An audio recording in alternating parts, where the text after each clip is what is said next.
had the injury, tore my ACL, kind of like broke down. I didn't even know how to handle it. How you do in that sport does impact your self-worth and the way you view yourself. In social work called cognitive behavioral triangle. You are going to feel isolated at some point. The break in that cycle becomes the thought piece, finding out different parts of your self-worth. What strategies have you utilized so far? Characteristics that have been taught to me through sport. When I lost the being an athlete on the field, I thought like, okay, I'm losing all of this. It's not all gone. I just have to find other ways to kind of nurture those values. I bet we'll get to a point during this podcast to where going through the injury actually helps you perform better on the field. Really interesting and kind of like opened my eyes too. Welcome to the All Mental Podcast for athletes, where we do a deep dive into the mental strategies so you can be able to gain a competitive edge in any sport that you play. I'm your host, Charles, and while I am a licensed therapist, it's only for informational and educational purposes only. This is not a substitute for your own individual therapy. If you do need a therapist, please do find one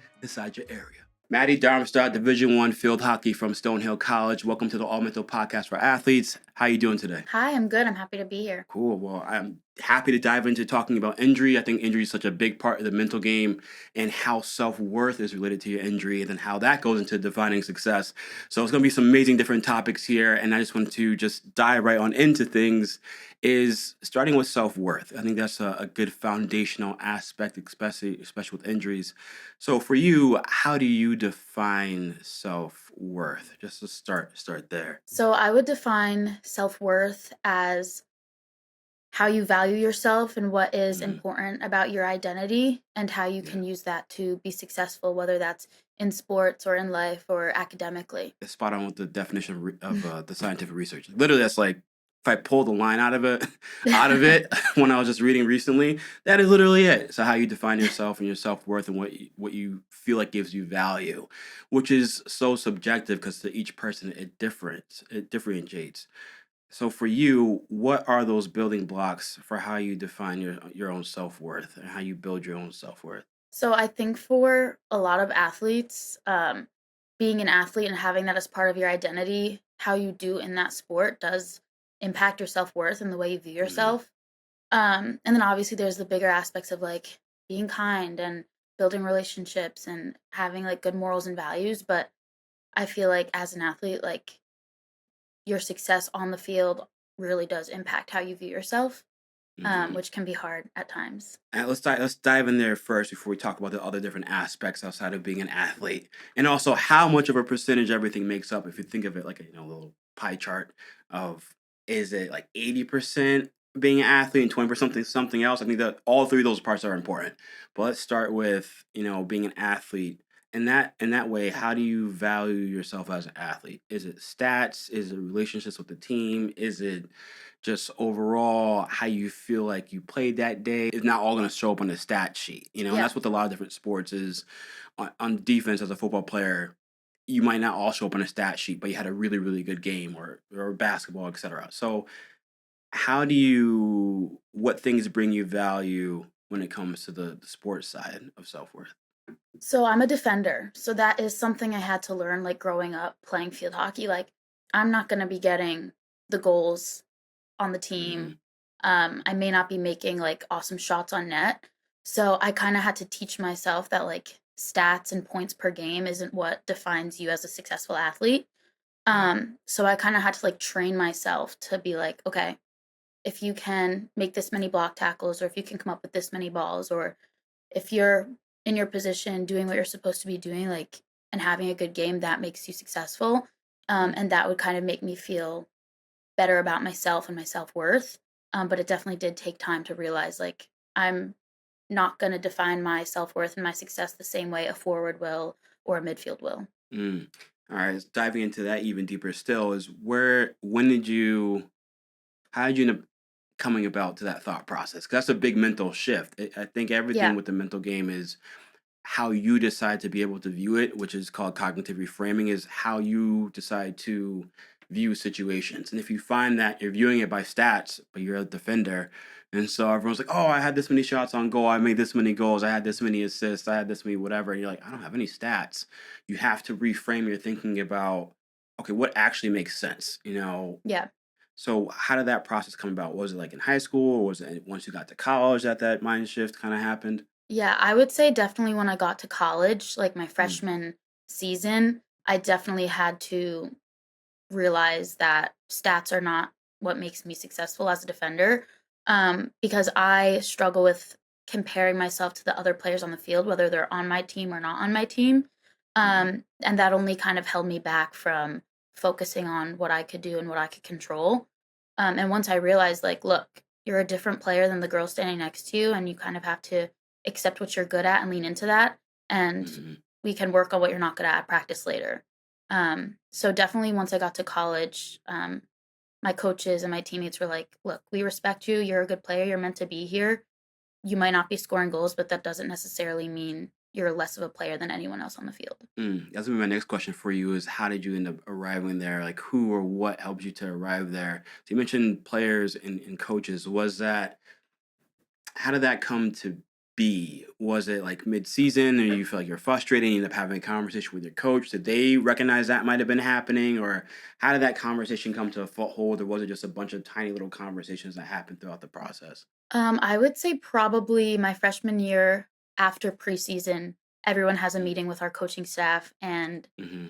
I kinda just talked to them about, this is hard, like, transitioning from high school where I was, like, a big fish in a small pond to now being a freshman who doesn't feel successful and doesn't feel confident. Mm-hmm. I was just very open with them about that, and they were like, "Nobody is here if they don't deserve to be here, like, we believe in you. You need to believe in yourself, like, we don't expect you to be leaps and bounds above everyone else because you are a freshman, but, like, we can get you there if that's where you wanna go." And so, like, knowing they believed in me made me perform better, made me believe in myself, and as I got more confidence and felt better about myself at practice, my teammates recognized that, and they'd be like, "Hey, good work today. You're doing great." So, a bunch of Mm-hmm. little things, but really just being honest with my coaching staff and having them be honest with me was very helpful. Yeah, that's amazing. I think coaching is such a big part into talking about confidence and how players can view themselves. And I think too, you mentioned being a freshman in college. Like, I wonder how that is because, like, yes, you're on the same team as the other players, but you also mentioned like you compare yourself to other players. So I think that's Yeah. that's a competitive edge that you have, and that competitiveness that you have is, and you're new there, so you didn't really get a chance to gel with everyone yet. You're still kind of figuring everyone else out. You're figuring out your spot on a team. I think as we talk about injury too is going to be interesting because then you're taken away from the game and then how that dynamic shifts. And then if you have another Yeah. player that comes in or other things like things you as a player, like your coach mentioned, you're there for a reason. So when you're out, then the team has to shift in the way that covers your strengths a bit. So coming back to that should be interesting and how that plays a role into to everything. But we'll get there. So back to coaching, I think that's really important, and I think every coach, two things. One, if there's any coaches listening, and I kind of talked about this with a baseball coach who coaches for Worcester Academy, is those meetings and those conversations with those players set expectations. Yes, you have expectations as far as like when you should practice, how well you should be like doing for nutrition, what you should be doing for conditioning and your technique, but the expectations of you as a player and how they view you is really important. And Yeah. so it sounds like hearing that as a player of, oh no, I'm measuring you. First of all, you're here for a reason. So have that in your back pocket. But I'm measuring, this is what my expectations are for you. This is what I look forward for you as a player. It's not going to be the stats. I look for you to be able to do these things is where my expectations of you lie and how you're going to be able to best help the team. And then that reframes your thought process like, oh, that's what you need out of me. Like, yes, because then when you do those things, that fits into their schematics and their game plan, which then overall help the team. Because if you're a defender, but you're like, I'm gonna go drive the ball down the field a little bit, and then you just leave a whole gap open, and then Right. they go back and then they score, and then it's like, Maddie, that's not your job. Your job is this. That's why they score. Because overall, the goal is to win games. Like, yes, you have your own personal goals as an athlete, but then overall, like you gotta get the dub. You gotta win games, and so I like that. I like how you're open with the coaches. I think that's for a player standpoint is be open with the coaches and have a meeting with the coaches of this is what I feel like I'm good at. What do you think I'm good at? And this is where I feel like it's going to help me bring success to the team. What do you feel like brings success to the team from my standpoint? And how can we get there? Because then if you're not aligned, then you're going to be butting heads and you're going to be on the different pages and whatever. So getting aligned is really, really, really critical. And Nice that you did that as a freshman, you know, and Yeah. not waiting to your junior year to kind of figure things out. That's cool. That's the second time I heard that the coach at Stonehill was really supportive and really helpful in helping players to be able to get to where you want to be. Because Hannah mentioned that same thing when I spoke with her. Cool, cool, cool. All right, I like that. I like that. So, all right, as an athlete, those things are what is going to help bring you value and bring you self worth. All right, I like that puzzle of the pie. Um, Second question to follow that up with is how big of a piece of the pie is it when it comes to your self-worth? If you could put it into a percentage. Well, this is where it gets kind of tricky because Mhm. I never thought like, I knew it was a big part of my self-worth and my identity, but I never thought it was as big of a percentage as it was until my injury, Mm. and until that was kind of, like, taken out of my daily life. Um, so post-injury, like, now, I would say it was probably a good 60% of, like, who I am, or at least it was a good 60% of who I thought I was. Yeah. Um, and I think that just comes from, like, I've been playing the sport since I was very young and, like, been playing competitively since I was 12. Mm. So it's just kind of always been engraved that I was an athlete, I was a field hockey player, and I didn't actually realize how much weight that had until it was no longer something I could do. Well, I'll start with this. Is what percentage do you think it feels now? That is something I'm still trying to figure out, I think. I would say, Mm. like, I'm trying to figure out what else I can do outside of field hockey that's going to make me feel equally as good about myself and make me feel like I'm where I'm supposed to be and doing something I'm good at. So I'm learning to obviously I'm so grateful to be an athlete and I'm so Mhm. happy that's part of my identity, but I'm trying to learn how to kind of make it less of who I am because at the end of the day it is just a sport.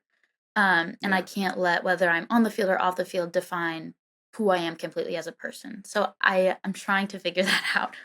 That's cool. I want to bring some caveats into this. People listening like, what? Like, I think one, like your self worth is not a percentage of yourself. I asked that question just to get an idea of how big or small it is. But obviously, like your self worth isn't like, all right, this is only six. This is 60%, and this is 20. This is 10. This is 15.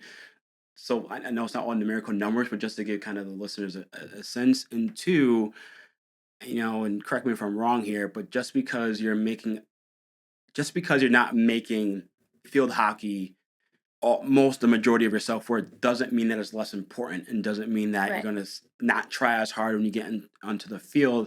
And I think as our conversation continues, people will find that it actually makes you perform better. And once I know you're still in it, but it makes you perform better and it might make you have a stronger level of confidence and gives you again a different perspective into the game, which can shift some things towards the positive. So I think not have everything be your whole self-worth, because self-worth is different than what you spend your time into. I think people get that. I think that what happens is that gets mixed in together, and that can be a really positive thing when that's there. That's awesome. But then when it's not there, that can create some some discourse inside the mental side of things. Because clearly, if you spend most of your time doing something that shows that that thing has a lot of value to you as an individual, then you end up becoming like you are what you eat, you are what you do. So that ends up attaching to yourself as a person type of thing. And I think that that happens. Like you spend, especially as an athlete, especially as a D1 athlete, your whole schedule, I'm sure if you broke it down minute by minute, is like wake up, lift, wake up, meeting, and then classes, and then another meeting and another lift, and then you have game time, and then you're thinking about it, you're falling asleep thinking about it. It's so ingrained in your life and so heavily. If you talked about how much time you actually spend doing field hockey with any athlete, it's going to be the same. It's a lot. So it ends up getting mixed into your self-worth and quite in weighs on it quite heavily. So okay, I can go a few different directions here. I do want to talk about you know that process of losing it for a bit, and where your mental game went in that realm. And it sounds like it took a bit of a dive a little bit. But then you're building it back up, in the process of how you're building it back up and the strategies of how you're building it back up. So actually, yeah, let's dive into that. I think that's going to help. I think through that conversation, we're going to get into where the other pieces are of your self-worth and what you found those other pieces to be, then ultimately how that can actually help you when you get back onto the field and talk about the strategy. So let's start there. Let's go into that story of, you don't have to relive the injury, like, don't do that. But when the injury did occur, how long has it been since you got injured? It's been about 16 weeks. Oh, well, Okay. I got injured in August. It's been 16 Mhm. weeks since surgery. When that happened, when that first hit, that, like, "Ooh, being an athlete means a lot, and it's really impacting my self-worth and how I feel as a person."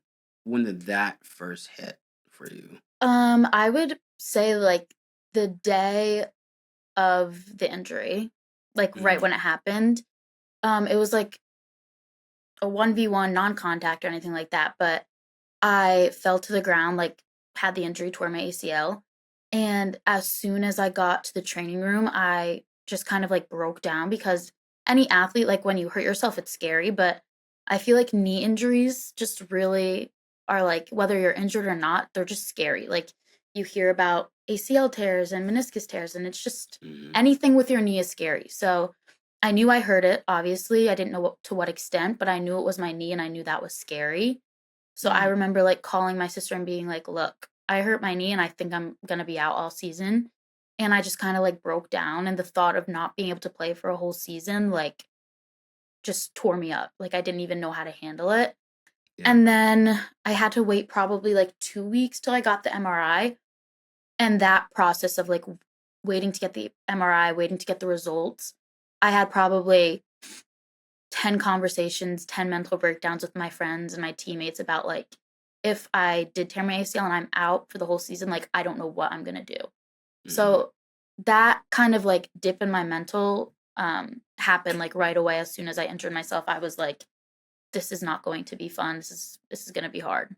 Yeah, so okay, so it sounds like it's the concrete time thing of what do I do with my life now that I'm injured? Because it's so planned out for you when it's so embedded inside your habits and everything that you do each day.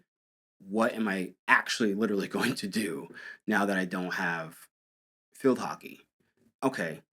And do you feel like having those conversations, how did that help your mental game and how did that help you shift? It helped me kind of just, like, expel all of the bad thoughts and Mm, emotions, like, because the first thought is, "Oh, no. What am I gonna do? Like, how am I gonna fill my time if I'm not an athlete? Who am I?" And then mm, once you kinda get that out, and once I was able to kinda talk through that with people who were supporting me, I was able to be like, "Okay, it happened, it's done, like, this is what I have to do from here on out if I mm, wanna get back to the field at some point." So, mm. kind of getting all the negative thoughts out of my system helped me kind of focus up on, like, "Okay, I'm gonna get surgery, I'm gonna do PT, I'm gonna grind, I'm gonna get back to where I need to be." I like that. Okay. All right. How long did that process take to get to that thought process of like, okay, this happened. This is what it is. Now this is my new goal set. How long did that timeline, if you remember? Yeah, it was a little bit. It was Mm, probably until surgery or after surgery. yeah. Um, waiting the time I got the MRI results, the time I got surgery, I was walking around perfectly fine, and I felt better, like, I felt okay. So then Mm, being able to walk into surgery to then, like, post-surgery not being able to lift my leg on my own was also kind of a dip in the mental there. yeah. But once I had the surgery and I was in the brace, like, it happened, and that was kind of like a visual, like, I could see that it happened and that this is where I was, and nothing I can do Mm, right now is gonna change that. Um, and so probably, like, a week after surgery is when I was like, "Okay, we need to move on, we need to get going, we need to lock in," and that's kinda how long it took. So it was a good 2 to 3 weeks of trying to get through it. I think that's important. So I think the strategies that I'm hearing that you utilize. One, cognitive reframing is a big thing. I kind of mentioned that way in the beginning, but I think that's such a huge thing. Is how your mindset shifts determines on how you act. There's a thing in social work called the cognitive behavioral triangle. Ever heard of that before? I have not. All right, it's literally like one of the key things about how we do. So if you picture a triangle, you have your thoughts, your feelings, and then you have your behavior, and all those things are intertwined. This is in the triangle because they all impact each other.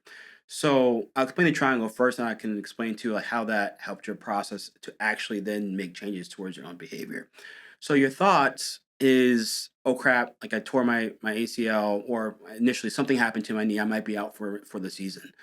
So that thought is really daunting. So then your feeling becomes like the mental breakdown aspect of it, which is completely normal and very natural to have of what do I do? How do I function? What kind of person am I? Like what kind of person was I before? Then you start questioning your whole existence of, oh wow, okay, this is a really big deal. And what that can do is the behavior then can become, if you're lost and you don't feel like where you're going, the behavior could be you become stagnant and you just do nothing because you don't know who you are.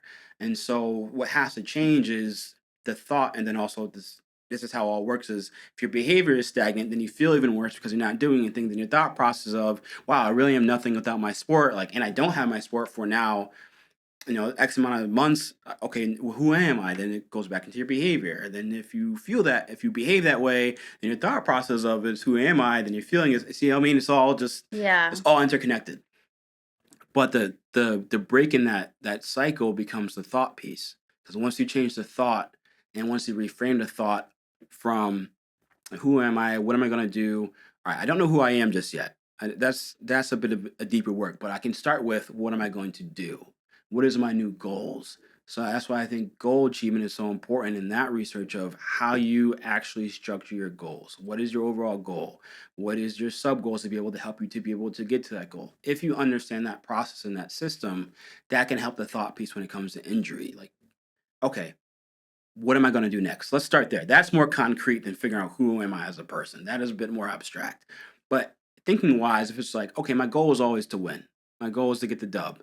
And talking to your coaches during the season is this is how I can help my team to get the dub. My goals have shifted. I can't play right now. My goal, like you mentioned, is to get back onto the field. That's my Mhm. overall goal. So, what is my sub goals to be able to get me there? Okay, I have PT. Okay, I have to make sure I'm stretching it even when I'm not in PT. I have to make sure I'm getting a lot of sleep. That's going to help my body recover a lot.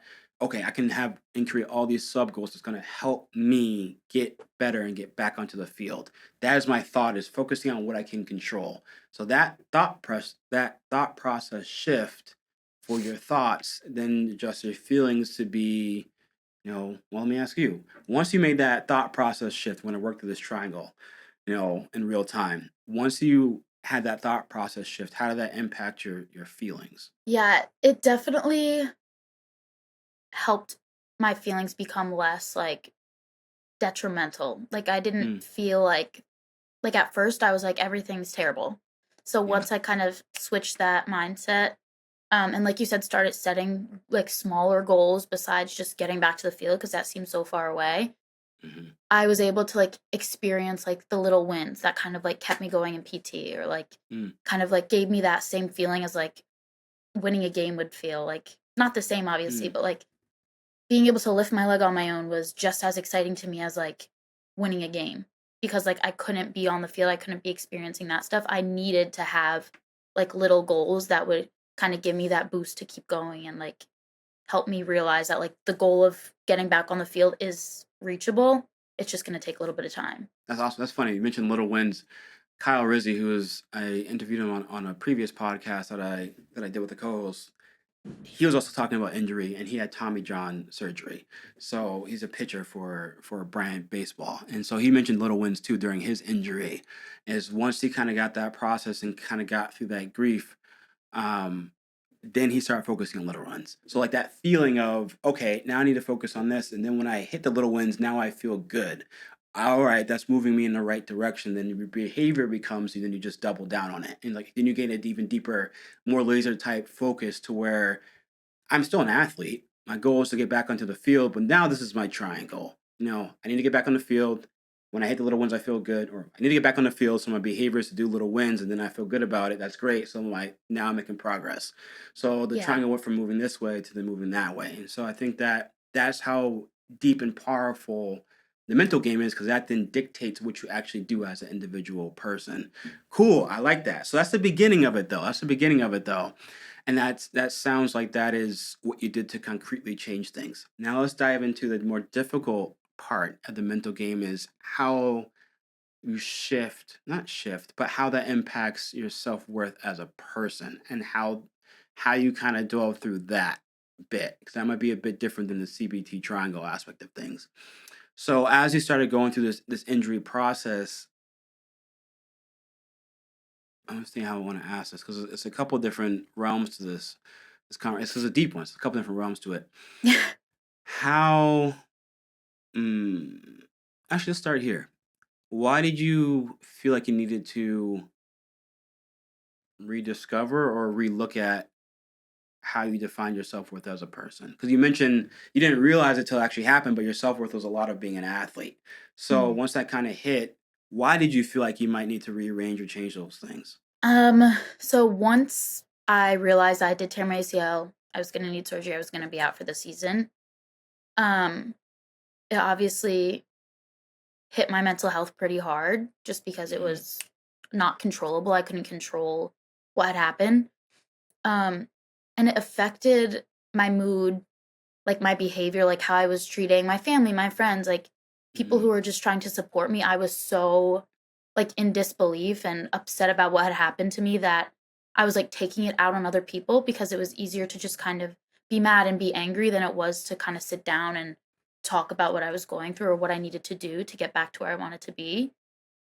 So once I realized that, like, okay, not only can I not play field hockey, but I'm just like not being true to like who I am as a person. Like I'm being mean, I'm angry, I'm unhappy. Like that's just not me and that's not who I Mm. want to be. So if I can't play, I need to at least figure that out first. And I need to figure out how to mitigate the negative emotions um this semester. Otherwise, I just would have been so miserable. So it didn't just affect me physically. I needed to deal with the mental and deal with the emotional because that was just as big of a change for me Yeah, as the physical. I know you're still figuring it out, but what are some things that you explored as far as, all right, I noticing and have being aware of your thoughts of I am not who I am as a person, and by that it's like who you set your values to be, because everyone has their own set of values, and when you realize you're not like that, like that's not me being me. So I think people are like that's I don't recognize myself as I'm not adhering to the values I typically adhere to as a person. So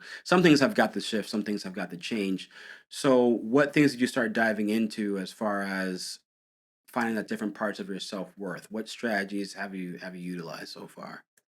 So I definitely I still lean into like working out or walking or doing Mhm, PT, like physical things that I can do if mhm, I feel myself like becoming angry or unhappy or upset. That's something I'll always lean into just because I'm an athlete, it's something I've always been able to do, so it is modified now, obviously, I can't do what I could do when I wasn't injured, but whether it's going on a walk or doing an upper body workout, like, that really does help me mentally, and then beyond that, just kind of focusing on building relationships and valuing the mhm. relationships I have, whether it's with girls on my team or friends I already have, just kind of checking in on other people, um, that has helped a lot. So what are some things that you would add into your self-worth bucket? Going back to the percentages thing, I know again it's not all percentages, but if, being an athlete was 60% before, where are some other places that you've put that self-worth in, or that you feel like define your self-worth rather?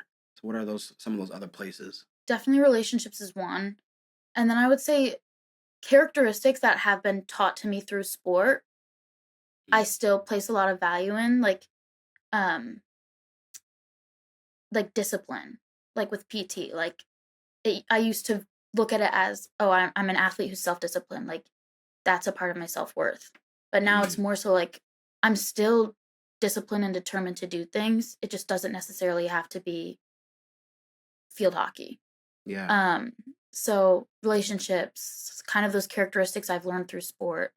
Um, Mm, I'm able to put more time into academics and friendships, and it's a lot of the same stuff, just reframed not as an athlete. Like I can still find value in these things as a person and not as a field hockey player, if that makes sense. oh, okay. I think I got it now.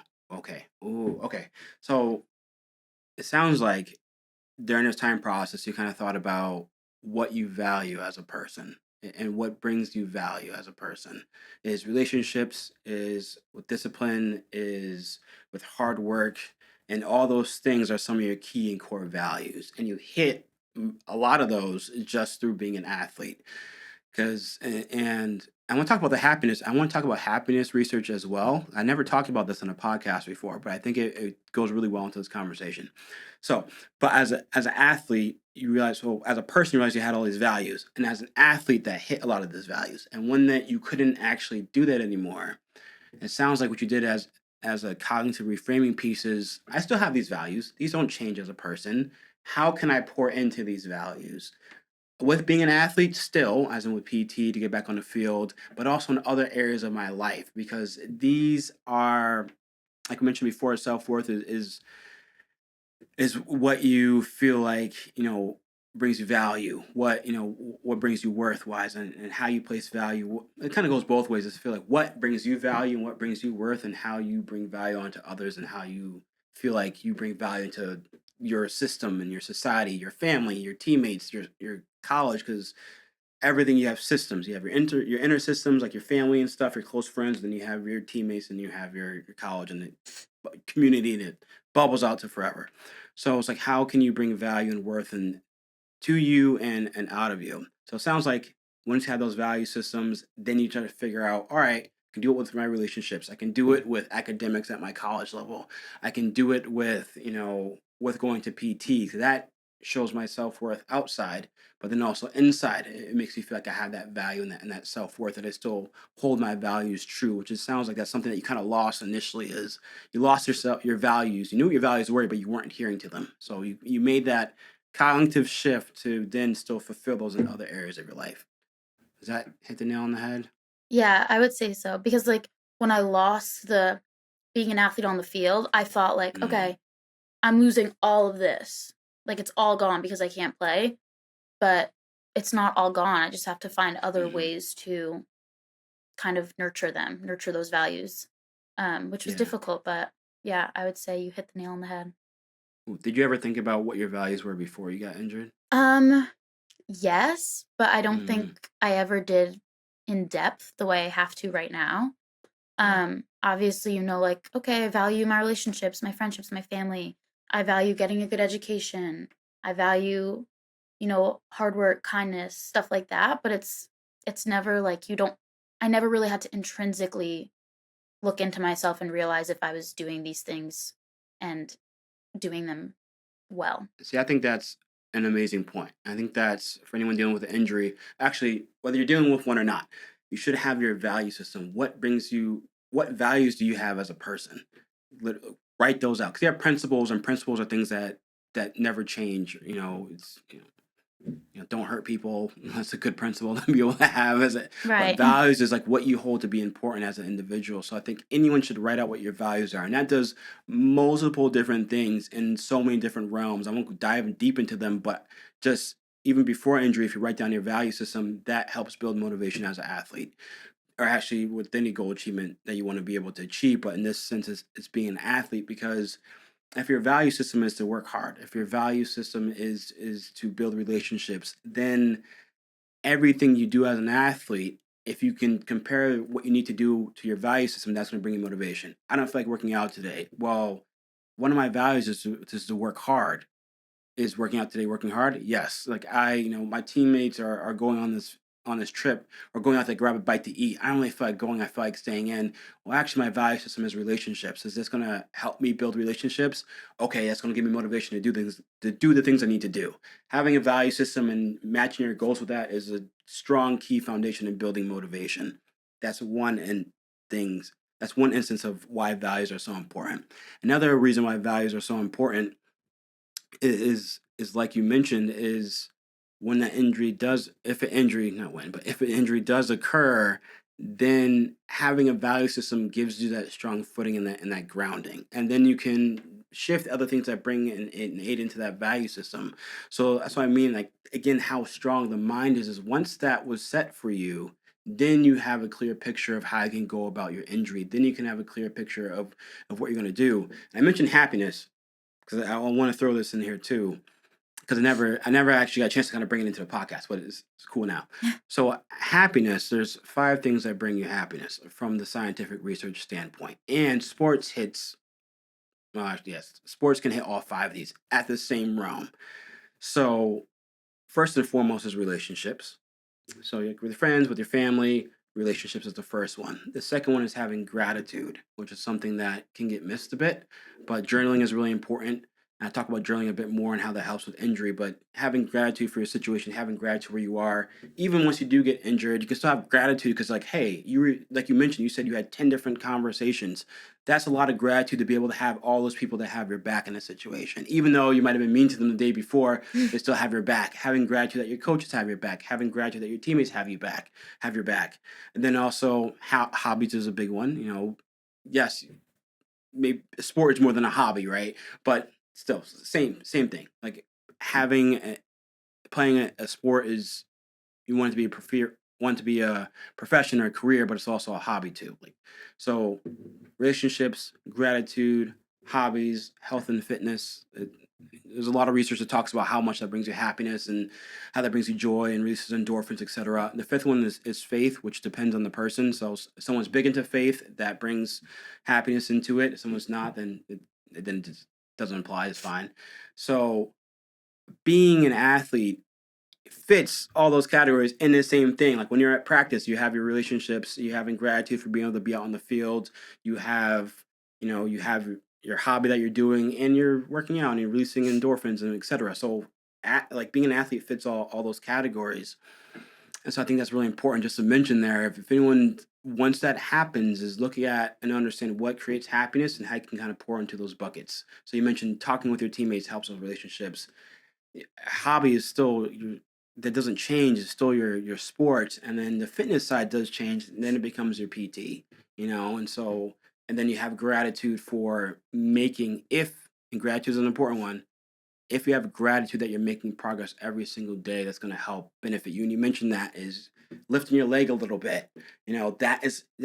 Having that gratitude and be like, oh, I can lift my leg now. Instead of saying, all I can do is lift my leg 2 inches. Like, man.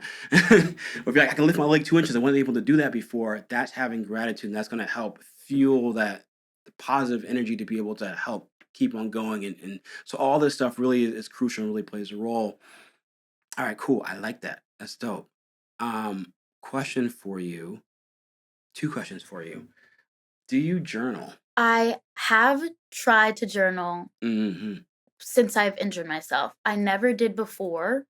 Yeah. Early on in the, like, post-surgery process is when I would do it most. Um, but I am not consistent with it. Do you feel like it was helpful, not helpful? I think it was helpful. I did it mostly when I was, like, very low. So when Mm, I was very low, like, getting the thoughts on the page, like, did help. mm, I think it probably would have been more helpful if I did it before I got that low. mm. Um, but yeah, I think it did help. So you mentioned if you did it before you got that low, how do you think that would have been helpful? I think for athletes in general, you're kind of expected to handle things well and, like, Mm, do well under pressure. Um, so it's not something I never really focused on, okay, this is what I'm feeling. I need help. I'm not very yeah. good at admitting that, and I don't think a lot of athletes are unless they have to, like, teach themselves to be. So I kind of I did let the emotions of, like, the injury kind of overwhelm me because I just never really wanted to talk about it or ask for help or explain it to other people. Yeah. So it was almost like like it would just flood, and then I Mm, would write it down on the page, but I had already gotten to the point where I was so overwhelmed I didn't know what to do. yeah. And I feel like if I'm kind of releasing those emotions and those thoughts on a page before I get to that point of being overwhelmed, it'd probably just be a better way to handle the emotion, and it wouldn't feel so, like, all-consuming. Yeah, I think journaling is a really good strategy. Some people are into it, some people aren't. But journaling has a lot of positive things. You can do it in different ways too. So one, like you mentioned, and maybe this gives you some ideas here, and other people listening gives you some ideas. So one way that you mentioned is just letting your thoughts on the paper, which actually does a really good thing because it brings awareness to what your thoughts actually are. Because if they're in your head a lot, and then you're like, oh, well, I feel crappy, but once you write them out, you understand why I feel crappy. Oh, I feel crappy because I yelled at my best friend today. Like that was stupid. Okay, I feel crappy because I feel like I'm not making any progress. And then, oh no, I just feel crappy in general. Like no one really understands what I'm going through. And then you can look at if you look at that, like maybe the day after, and you're like, oh, I can go apologize to my friend. I am making progress. Like I thought I wasn't, but I actually am making progress. I did lift myself up, 2 inches. So just being aware of that and having gratitude, that goes hand in hand. And then I don't have anyone to talk to. Like I have my players I can talk to. Actually, I did talk to a bunch of people, and actually, when I did talk to a bunch of people, that actually helped. Heck, even when I talked to my coach before I got injured, and freshman year, that actually helped me with my confidence. So maybe I should go and talk to someone about it. So writing and journaling just brings has your thoughts become clearer, can help you create goals for what you know you need to be able to work on, and then also the gratitude piece is huge. If every day you write down what you did, you mentioned those little wins, and you document those little wins, that's putting it into concrete on paper as, oh, I had all these little wins today. And that's really great. And then also you have journaling for you can actually journal what your sub goals and how those are going. Like I went to PT 3 times this week. Here's how I'm feeling. Even if you don't have an injury, still journaling how your sub goals are going. That's going to help you be able to have a clear picture of what you need to be able to do and get done. Cool. All right. I want to roll into this aspect of. I think this is the coolest part of.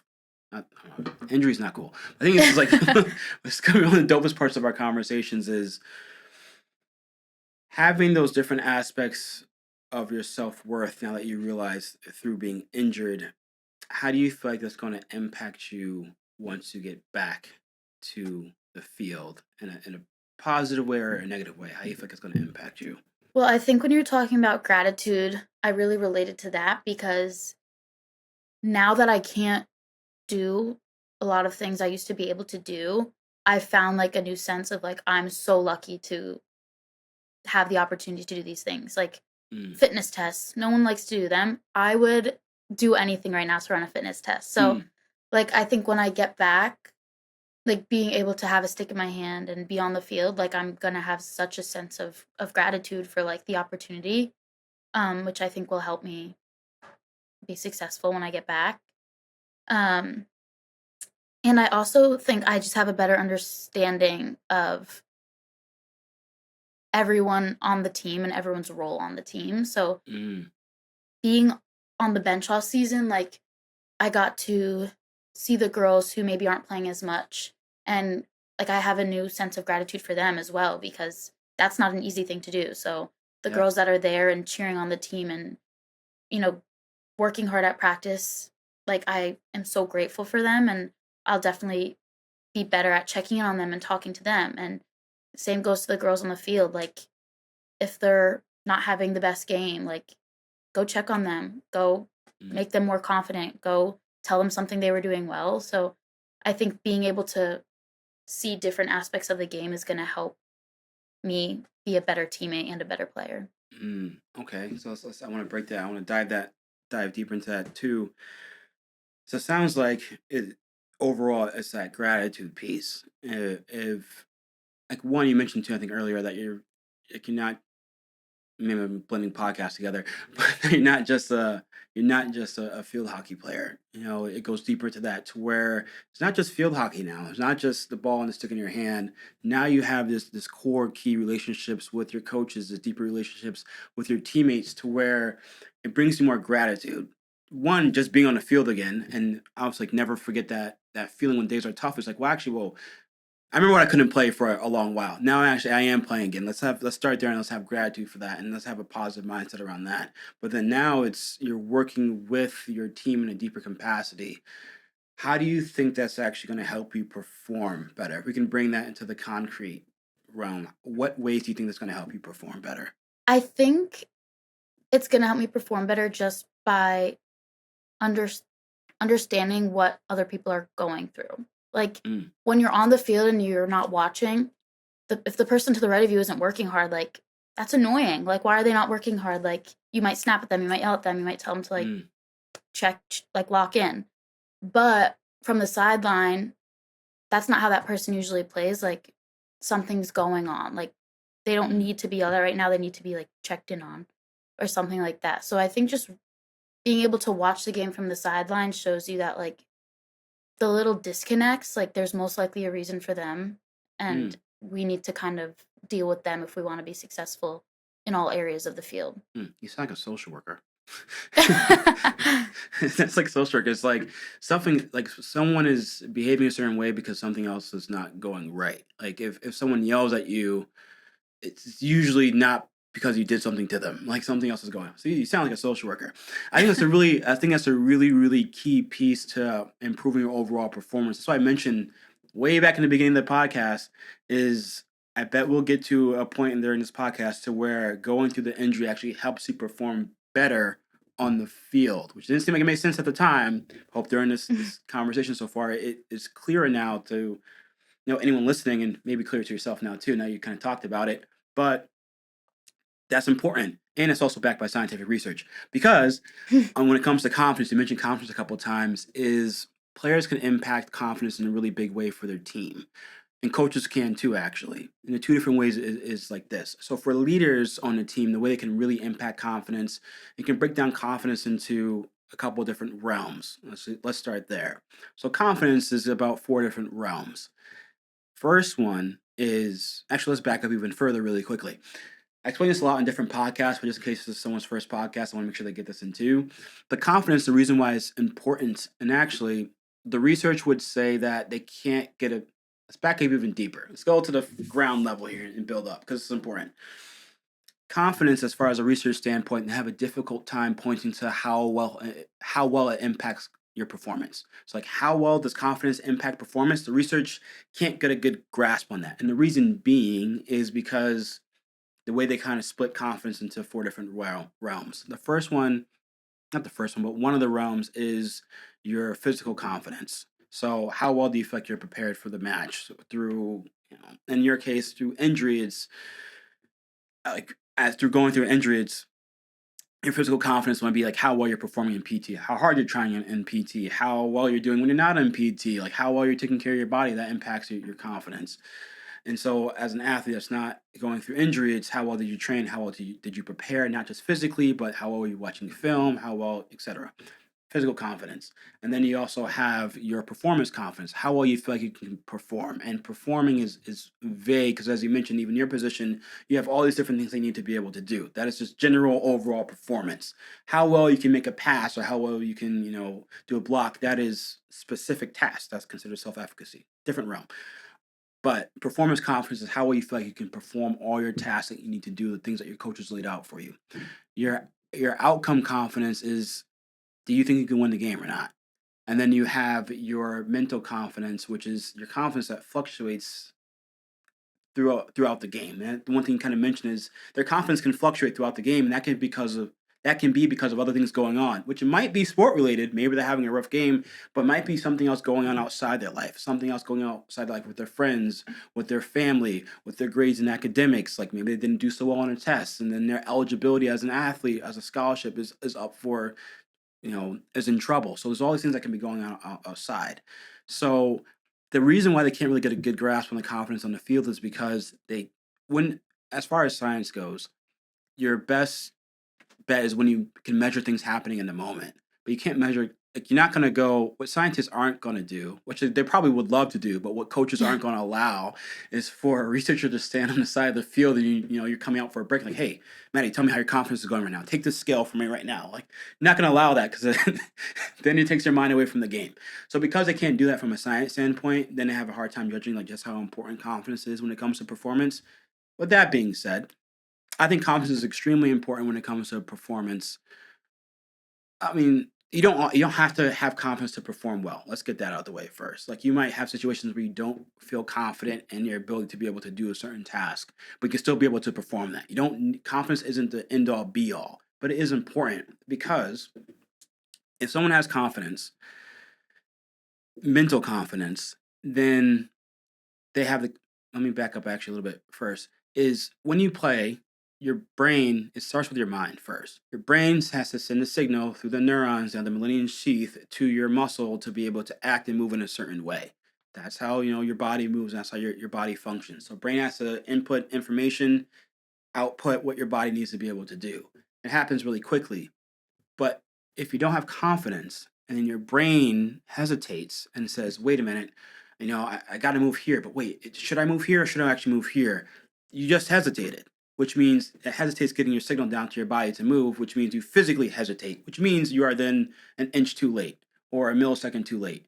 And then, the person goes by you, wherever the case may be. So, but if you're confident, I was talking to a defensive player of the year last week, Dion, who's a football player, and he mentioned he racked up like 9.7 tackles a game. He mentioned having confidence shorten his thinking time. So where he saw something, he had confidence in his ability to be able to perform and act, and he just went ahead and went to go do it. So if your brain is quick in that, then you actually act faster, you be faster, you're where you're supposed to be. And how that shows up on the stat sheet and how that shows up is you're where you're supposed to be. You did your job. But it was all just a bunch of milliseconds put together for you to be able to get there. But your confidence helps you do that thing.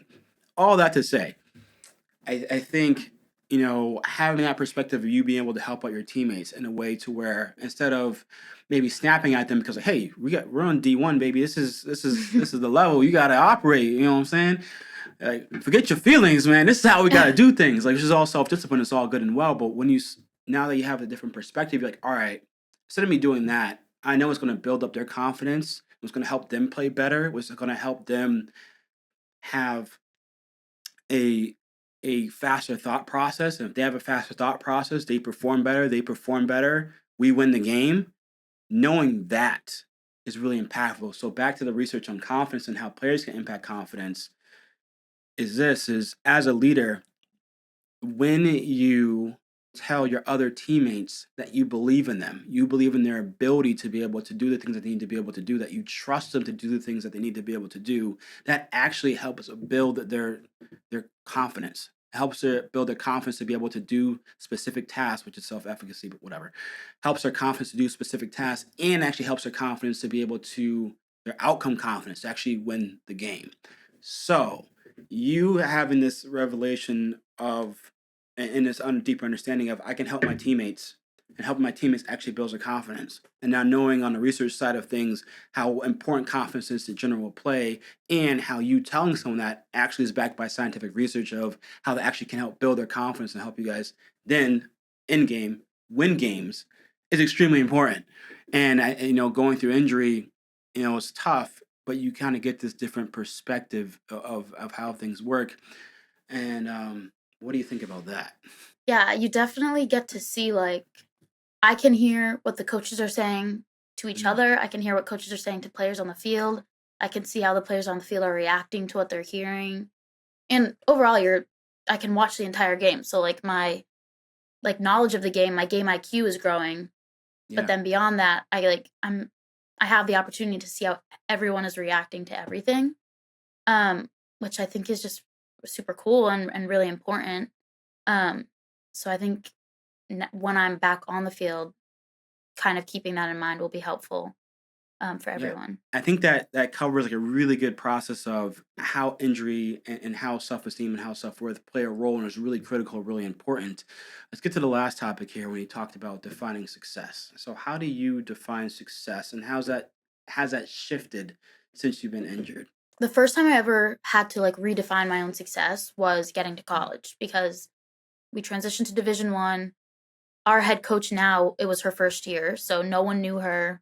No one really knew what we were getting into. So she came in and she was all about how is our team going to define success because realistically, Mm, we're not going to be we weren't winning games. It was our first year D1, like we weren't winning a bunch. We were losing pretty bad and it was like it was hard to deal with. Like you just felt like you were yeah. failing over and over again. So as a team, we had to redefine success. So it wasn't necessarily winning or scoring. It was getting circle entries, limiting defensive penalty corners, stuff like that. But Mm, that was easy to do when you had your entire team defining success the same way. Like mm, we were all on the same page, we were all supporting each other in what success meant to us.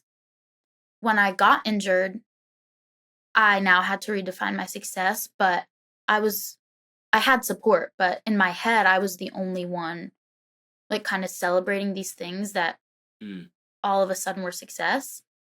Which was hard because you felt like you were succeeding, but you felt like you were kind of doing it alone. Um, Gotcha. Yeah. but I am really grateful because coming into this season, I was named a captain of the team. So I had that role. So regardless of if I was on the field or not, I still had that role. So Right. I really leaned into that or tried to lean into that and find success that way. Mm, So, like, being at practice and being engaged at practice, like, being vocal at practice, not just sitting there watching, um, being vocal on the sideline during a game, talking to my teammates, checking in on my teammates, whether they were on or off the field, um, and just kind of, like, the organization that a captain has to do, stuff like that mm. really helped me feel like I was a successful part of the team. Yeah. Um, and I don't know what I would have done if I didn't have that role, so I'm really grateful I did. I think that's a big thing that I almost forgot to mention is when injuries do occur, finding some way to still be able to be attached to the game in some way, shape, or form and capacity. And for you, being a captain was really, really nice because then you automatically have that role. It's like, oh, I have this Right. role anyway. I'm going to lean into it. And what would be your advice for someone if they don't have that captain role, right? I mean, they could still like be a leader, right? But if someone Yeah. doesn't have that captain role, I think staying a part of your team is really important. How would you suggest someone does that? And it still happened at times. I think it was really easy to kind of get upset, like, at practice, at a game, during lift. Like, you are gonna feel isolated at some point just because Mm, you aren't able to do what the team is doing. So I would say doing whatever you can to stay engaged and stay involved. So for me, I'm a defender. At practice, if we were doing drills and defense would meet and offense would meet and they would talk about the drill, what went well, what went poorly. Like being involved in those conversations was really helpful.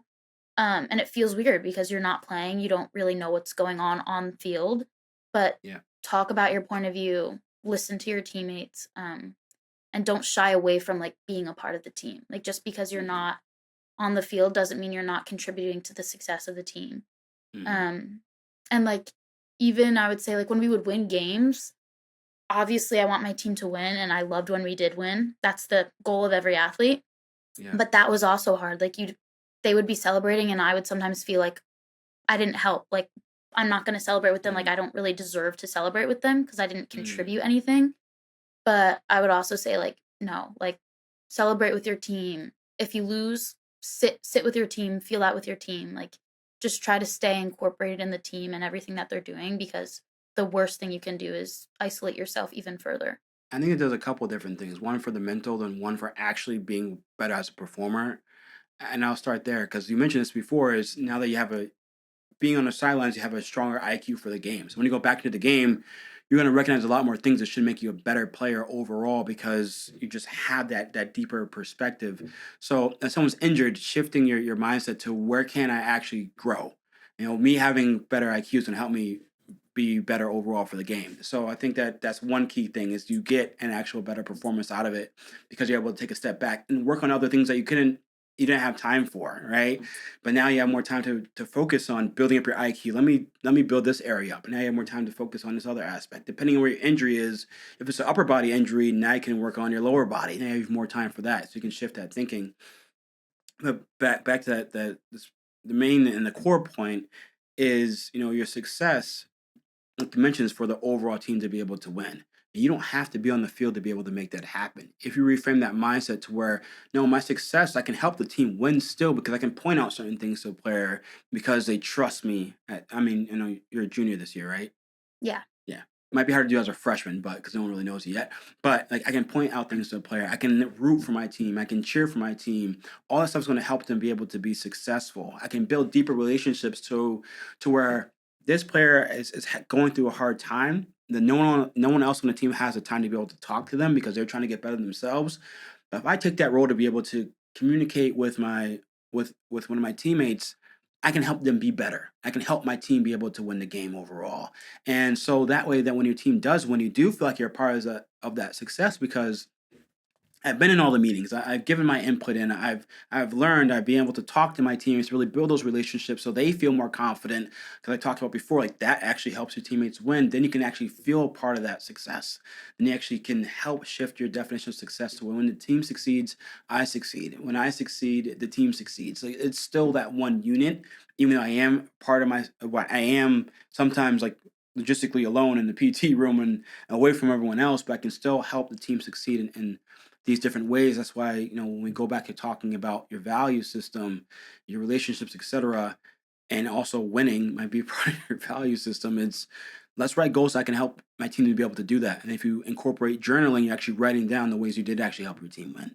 So you actually do feel that success. And then if you end up losing, then you actually really do feel that loss too with the team because you tried to help them win and you guys still end up losing. So there's ways that you can make that thought process be more concrete. And I like how you actually did that and you made it more concrete. So you actually process in your brain mentally like, oh no, actually am a part of this win. I actually am a part of these things. I think that's fascinating. That's really, really cool. Yeah, I Yeah. think that touches on like that whole process. So what things I'm curious, what things did you gain out of the because I gained a lot. But what things I'll start with you. What things did you gain? I think were cool. Well, I like you said earlier, I realized like my thought process for certain things and like having to reframe my goals and stuff like that. But when you explain the way that it works, it makes more sense. Like when you're Mm, explaining the triangle and like even the journaling, like I know I was doing it, but I didn't know what effect it was having. yeah. So listening to you explain like what effect it does have and how it can be helpful and how sometimes it may not be helpful was really interesting and kind of like opened my eyes to how I deal with things and my behavior and stuff like that. I'm glad. I think I learned a lot about the relationship piece of things is, because everyone's so different. Everyone goes through injuries so different. So hearing from other athletes, it's like being a part of the process actually helps them, and talking with their coaches, and that helps too. But you really dove into the relationship aspect of it and how that had such a big role, and pouring into your teammates, pouring into yourself. I think that's fascinating. I learned a lot from that, and I think that's really really cool how you did that. And so I think this podcast, I think we're at an hour now. Time flies. It's so cool. Every time I'm like, we'll see how this podcast goes, like how long will it be, and it ends up being like an hour. I'm like, oh, okay, cool. But I think anyone listening to the podcast, whether they have injury, whether they don't have injury, can pull a lot of these strategies because a lot of these strategies you can do before you have an injury that play such a Yeah. big role into your game, can help you with your teammates, can help you actually on the field, but you don't actually get to those until you have time to be able to step away from the game. So even if you don't have an injury, you can still use all these strategies that are all extremely important and extremely useful, and some things that might get overlooked because you're so deep in the weeds. So I love your perspective on everything, and I know it's tough that you're still going through it. So it's tough to be like, this is what I did, a month ago, but now I'm back on the field. So, but I hope this really helps you in your journey. And so Yeah. you come back on the field even stronger and perform even stronger. Thanks, Thank Maddie. I you. appreciate Thank you. you. All Thanks. right.